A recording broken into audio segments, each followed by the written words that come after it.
61వ సంకీర్తన 2వ వచనాన్ని మనం చదువుకుంటే, నా ప్రాణము తల్లడిల్లగా బోధిగంతము నుండి నీకు మొదలుపెట్టుచున్నాను.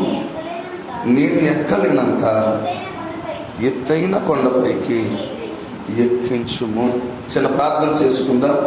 ప్రేమ కలిగిన తండ్రి, కృప కలిగిన యేసయ్య, ప్రభువా, ఈరోజు నీ మహిమ గల మందిరములో నిల్చొని వాక్యమయ్యనున్న బోధించుటకు ఇచ్చిన ఈ వాక్యముకై స్తుతిగల మహిమలు చెల్లించుకుంటున్నాం.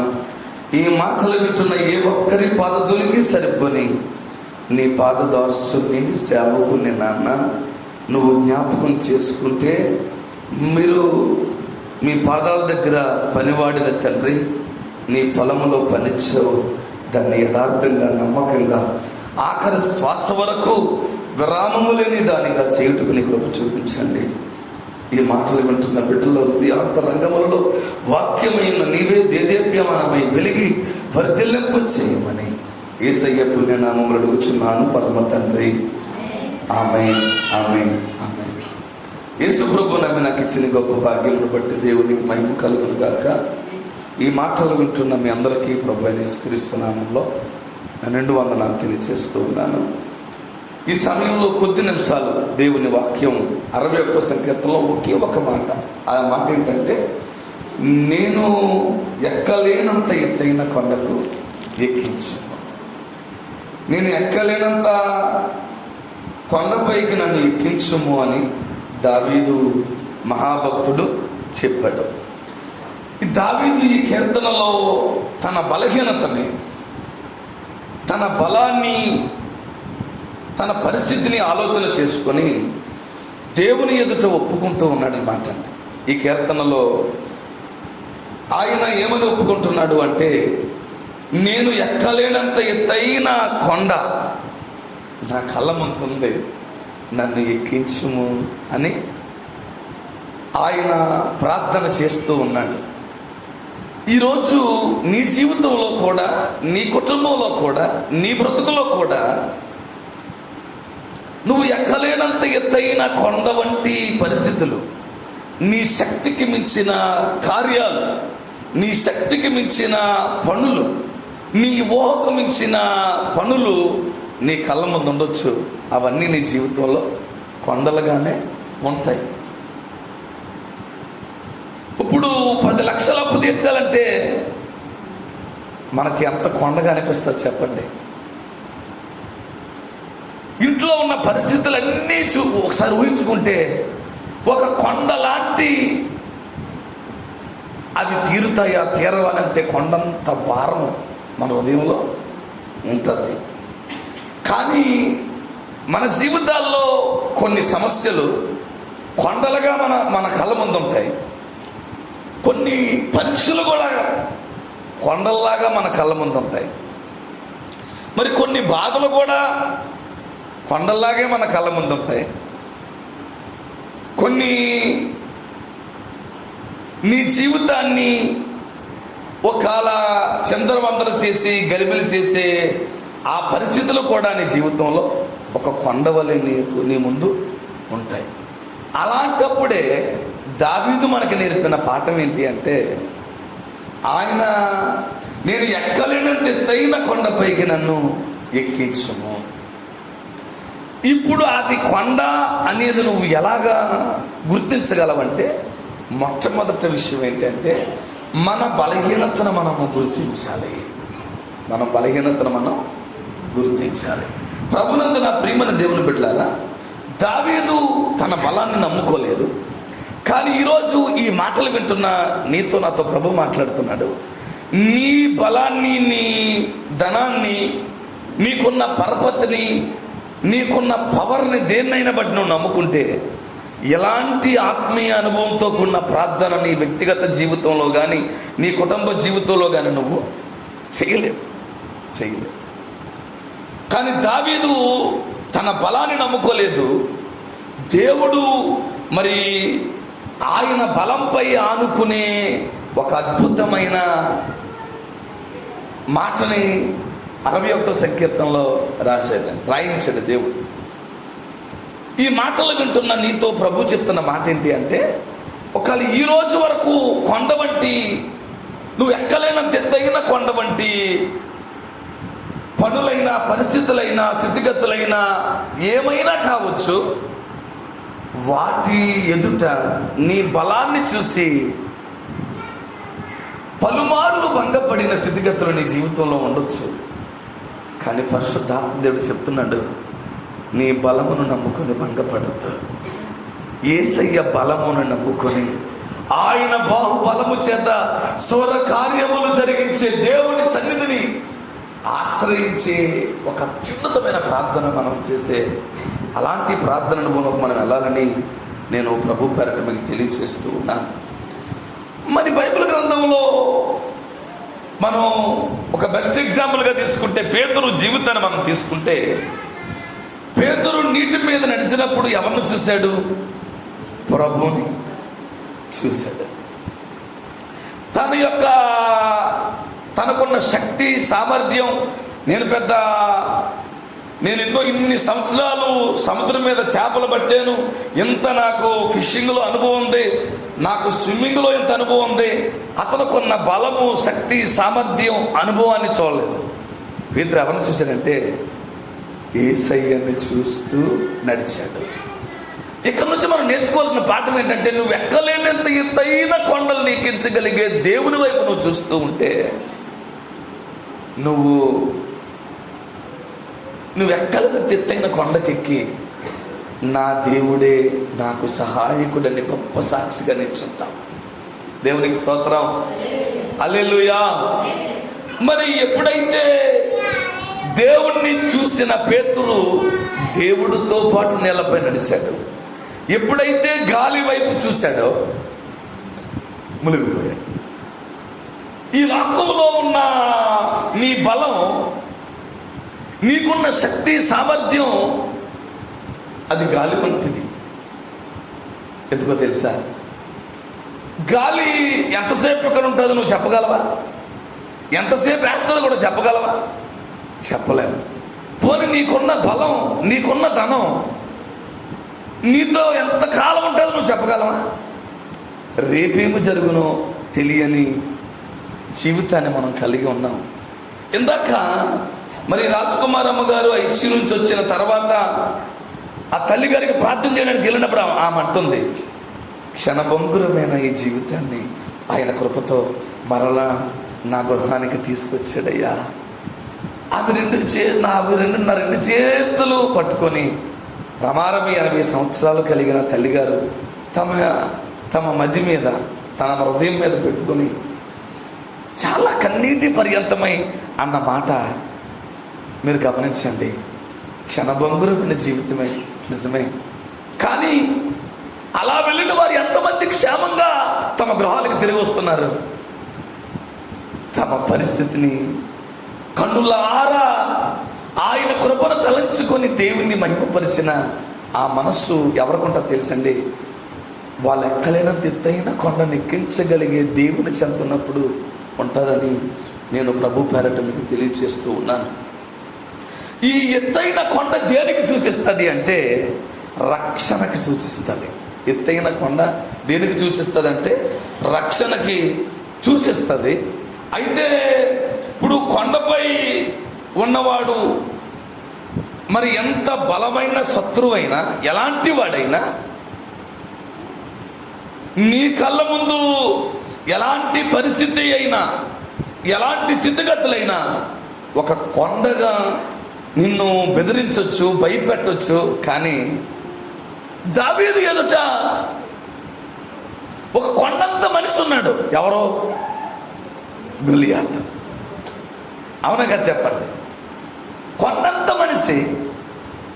ఆ కొండంత మనిషిని కూడా కూల్చేయగలిగిన దేవుని కృప కలిగిన మనోధైర్యాన్ని, దేవుని యొక్క శక్తి ఎవరిలో ఉందంటే దావీదుకి దేవుడు ఇచ్చాడు. ఈరోజు కొండ వంటి పరిస్థితులు ఎదుర్కొని దానిని అధిరోహించి ఆయన కృపా కార్యాలను కనులారా చూసే కృప నీ జీవితంలో పొందుకోవాలి ప్రభు చిత్తం నీ జీవితం నెరవేర్చబడాలి అంటే నీవు నీ బలాన్ని నువ్వు నమ్ముకోకూడదు, నీ శక్తిని నువ్వు నమ్ముకోకూడదు. యేసయ్య బలం మీద ఆధారపడాలి, యేసయ్య శక్తి మీద ఆధారపడాలి. అది నీ గృహం అవ్వచ్చు, నీ కుమార్తె వివాహం అవ్వచ్చు, నీకు అది నీ ఉద్యోగం అవ్వచ్చు. ఏదైనా ఆయన బలంపై ఆధారపడినప్పుడు మరి నీ జీవితంలో గొప్ప కార్యం జరుగుతుంది. ఎత్తైన కొండ రక్షణకు సూచిస్తుంది. అందుకని మరి కీర్తనల గ్రంథం 18వ అధ్యాయం 2వ వచనంలో యెహోవా నా ఆశ్రయదుర్గము, నా కోట, నన్ను రక్షించువాడు. హల్లెలూయా. కీర్తనల గ్రంథము 18వ అధ్యాయం 2వ వచనంలో యెహోవా నా ఆశ్రయదుర్గము, నా కోట, నన్ను రక్షించువాడు. హల్లెలూయా. ఈ లోకంలో ఎక్కడ నుంచి వచ్చిన సహాయమైనా అది ఒక రకంగా చెప్పాలంటే అది అశాశ్వతమైనది, దానికి పరిమితి ఉంటుంది. ఇప్పుడు నీకు ఒక ఎంపీ తెలుసు అనుకో, ఒక సీఎం గారు తెలుసు అనుకో, ఒక పిఎం గారు తెలుసు అనుకో. ఈ లోకంలో ఎంత అత్యున్నతమైన అధికారం కలిగిన వాడికైనా ఒక పరిమితి ఉంటుంది. కానీ సర్వాధికారము కలిగిన దేవునికి అసలు పరిమితి అనేది ఉండదు, అది అపరిమితం. ఆయన కృప కలిగిన అలాంటి దేవుడు యొక్క బలంపై నువ్వు ఆనుకున్నప్పుడు నీ కన్నుల ఎదుట బలమైన కార్యాలను చూస్తూ ప్రభువుని నువ్వు మహిమపరుస్తావు. ప్రభునందు నా ప్రియమైన దేవుని బిడ్డలారా, దావీదు బాధలో ఈ మాట అంటూ ఉన్నాడు, నేను ఎక్కలేనంత ఎత్తైన కొండపైకి నన్ను ఎక్కించును. దావీదు ఎంత వేదనతో ఈ ప్రార్థన చేస్తూ ఉన్నాడు. ఒకసారి మనం ఆలోచన చేస్తే దావీదుకి సమస్యలు లేవంటారా? దావీదుకి చుట్టూ శత్రు సమూహము ఆవరించి ఉన్నా కానీ దావీదు దేవుడిపై ఆనుకున్న విధానం ఎంతో అత్యున్నతమైన ఆత్మీయ అనుభవాన్ని సూచిస్తూ ఉంటాయి.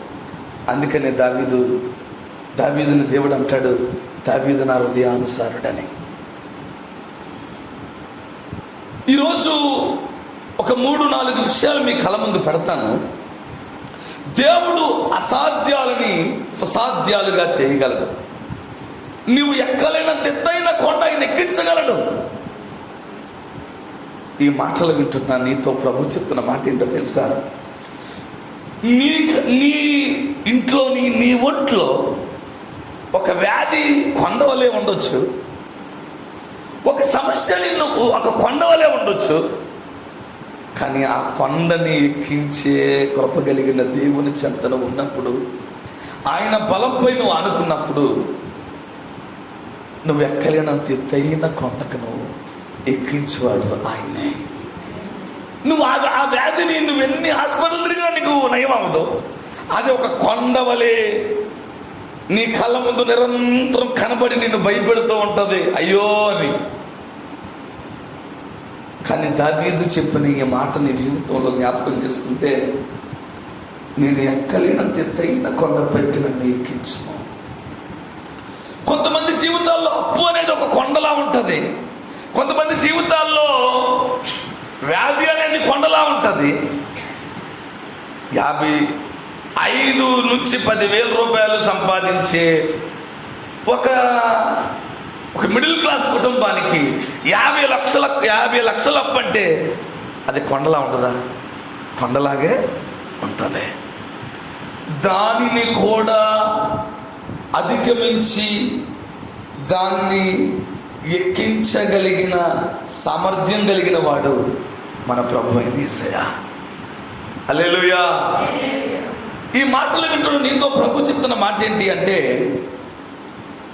కొంతమంది జీవితాలలో వ్యాధి కొండగా ఉంటుంది, కొంతమంది జీవితాల్లో అప్పు ఒక కొండగా ఉంటుంది, కొంతమంది జీవితాల్లో కుటుంబ సమస్యలు కొండగా ఉంటాయి, కొంతమంది జీవితాలలో మరి ఉద్యోగ సమస్య కొండగా ఉంటుంది, కొంతమంది జీవితాలలో మరి వివాహం, గర్భఫలం, లేకపోతే ఇంట్లో ఉన్న మరి మానసిక పరిస్థితులు అవన్నీ కూడా చాలా తమకు ఊహించుకుంటేనే కొండంత భారం మదిలో ఉంటుంటూ ఉంటాం. కానీ ప్రభు చెప్తున్న మాట ఏంటంటే, కొంతమంది జీవితాలలో ఆత్మీయ బలహీనతే ఒక కొండగా ఉంటారు. మీరు గమనించండి, అయ్యా నా కుమారుడు మారితే చాలండి అంటే కుమారుడు కొండంత సమస్యగా ఉన్నాడు ఆ ఇంట్లో. ఏమండి, నా కూతురు మారితే చాలండి, నాకు ఏమున్నా లేకపోయినా నా కూతురు మారితే చాలు. కొంతమంది అంటారు, ఏమండి ఏదో దేవుడు కనికరించి ఆమెకు చిన్న ఉద్యోగం వస్తే చాలండి. ఈరోజు లక్ష్మి గారని మరి ఒక ఏరియాలో ప్రార్థన చేశాను. మరి కూతురు కొడుకు తన మరి భర్త చనిపోయిన తర్వాత ఎంతో ప్రయాసపడి బిడ్డలందరినీ చదివించింది. ఆ చెల్లి పేరు సౌజన్య, లక్ష్మి గారి కుమార్తె. ఎన్నో ఎగ్జామ్స్ రాస్తూ ఉందండి. అయితే తన కుమారుడు గణేష్ ఒక చిన్న మరి షాప్లో పనిచేస్తూ తన సహోదరి చదువుకోవడానికి సహకరిస్తూ ఉన్నాడు. కానీ ఈరోజు ఈ మాటే దేవుని కృప ద్వారా ఆ బిడ్డకి చెప్పడానికి దేవుడు కృప చూపించాడు. అమ్మా, నీ ఉన్న స్థితి, నీ కూతురు యొక్క నిరుద్యోగం నీకు ఒక కొండ, నీ ఇంటి మీద చేసిన అప్పు నీకు ఒక కొండ. కానీ దేవుడు చెప్తున్న మాట ఏంటో తెలుసా? నా కొండవు నీవే, నా కోటవు నీవే, నా ఆశ్రయదుర్గము నీవే. నువ్వు ఎక్కలేనంత ఎత్తైన కొండకెక్కించేవాడు ఆయనే నీకు ఆశ్రయదుర్గమైనప్పుడు, ఆయనే నీకు కొండగా ఉన్నప్పుడు, ఆయనే నీకు అండగా ఉన్నప్పుడు, ఆయనే నీకు దుర్గంగా ఉన్నప్పుడు ఆలస్యం జరగచ్చు, కానీ నీ కూతురికి నీ కొడుకు అన్యాయం జరగదా? ప్రభునందు నా ప్రియమైన దేవుని బిడ్డలారా, ఈ మాటలు వింటున్న నీతో నాతో ప్రభు చెప్తున్న మాట ఏంటంటే, వ్యాధి అనే కొండ, నిరుద్యోగం అనే కొండ, మరి ఉద్యోగ సమస్య అనే కొండ, ఆత్మీయ బలహీనత అనే కొండ, వీటన్నిటికంటే గొప్పవాడు మన దేవుడని నువ్వు మర్చిపోవద్దని నేను ప్రభు పేరట మీకు తెలియజేస్తూ ఉన్నాను. ప్రభునందు నా ప్రియమైన దేవుని బిడ్డలారా, ఈరోజు నీ కుటుంబంలో కూడా ఏదో ఒక కొండ ఉంది, అది నీకు తెలుసు. నీ దేవునికి మధ్య నువ్వు పడుతున్న ఆ ప్రసవగాలను నీకు తెలుసు.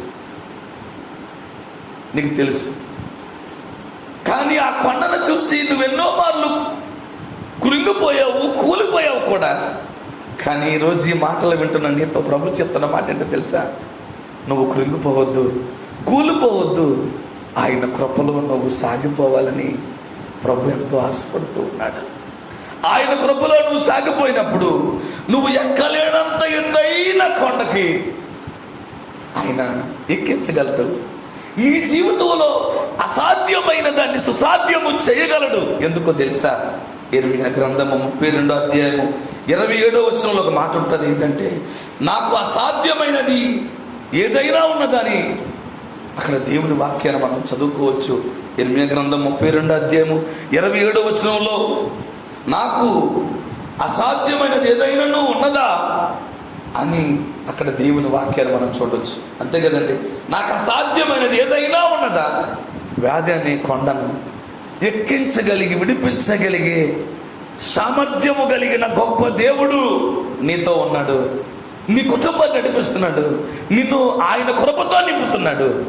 ఇన్ని మేలులతో నింపిన ఆ దేవుడు బలముపై ఆడుకోవడం అనేసి నీ బలముపై, నీ బుద్ధిపై, నీ స్వశక్తిపై, నీ ఆలోచనపై, నీ సొంత మాటలపై, నీ సొంత బలముపై ఆనుకొని అజ్ఞానుల వలె ఉండకుండా అసాధ్యాలను సుసాధ్యము చేయగలిగిన సర్వశక్తుడని యేసయ్యని ఆశ్రయించినప్పుడు, ఆయనని నీవు ఆశ్రయంగా చేసుకున్నప్పుడు, ఆయనని నీవు మరి ఆయనని నీ కోటగా చేసుకున్నప్పుడు, ఆశ్రయ దుర్గంగా నువ్వు చేసుకున్నప్పుడు, నీ జీవితంలో నువ్వు ఎక్కలేనంత ఎత్తైన కొండ ఎక్కించే కృప కలిగిన దేవుడని ఆయన సేవకుడిగా నేను ప్రభు పేరట మీకు తెలియజేస్తున్నాను.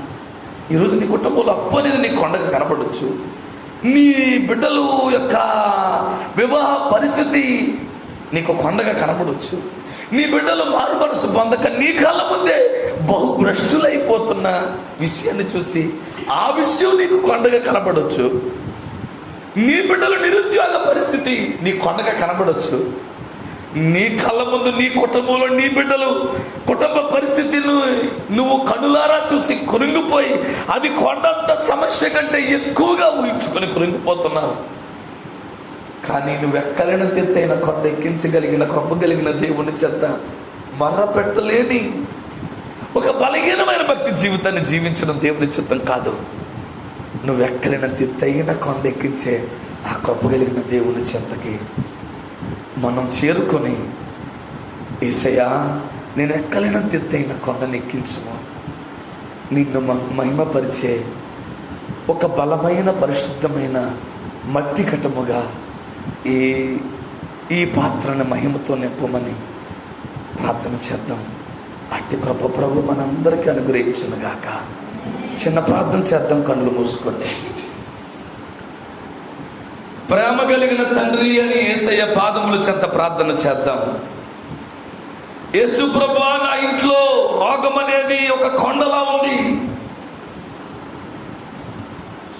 నిరుద్యోగం అనేది కొండలాగా ఉంది, కుటుంబ సమస్యలు అనేవి కొండల్లా ఉన్నాయి, అప్పులు కొండ వలె కొండంత భారముతో ఉన్నది. నా ఇంటిలో కుమారులు జీవితాలను చూసినప్పుడు అవి నాకు కొండంత భారంగా ఉన్నాయి. యేసయ్యా, ఒక్క మారు నుండి జ్ఞాపకం చేసుకోండి తండ్రి అని యేసయ్య పాదముల చెంత ప్రార్థన చేద్దాం. నేనెక్కలేనంత ఎత్తైన కొండపైకి ఎక్కించుము, నన్ను నడిపించుము. నేనెక్కలేనంత ఎత్తైన కొండపైకి ఎక్కించుము, నన్ను నడిపించుము. దేవా, నా మొరలకించుమా, నా ప్రార్థనకు చెవియొగ్గుమా. నా ప్రాణము తల్లడిల్లగా భూదిగంతముల నుండి మరపెట్టుచున్నాను. నేనెక్కలేనంత ఎత్తైన కొండపైకి ఎక్కించుము, నన్ను నడిపించుము. మరొకసారి చెప్దాం. నేనెక్కలేనంత ఎత్తైన కొండపైకి ఎక్కించుము, నన్ను నడిపించుము. జీవము కలిగిన యేసయ్యా తండ్రి, మేము ఎక్కలేనంత ఎత్తైన కొండెక్కించే ఆశ్రయ దుర్గమానికి స్తుతిగాన మహిమలు చెల్లించుచున్నాము తండ్రి.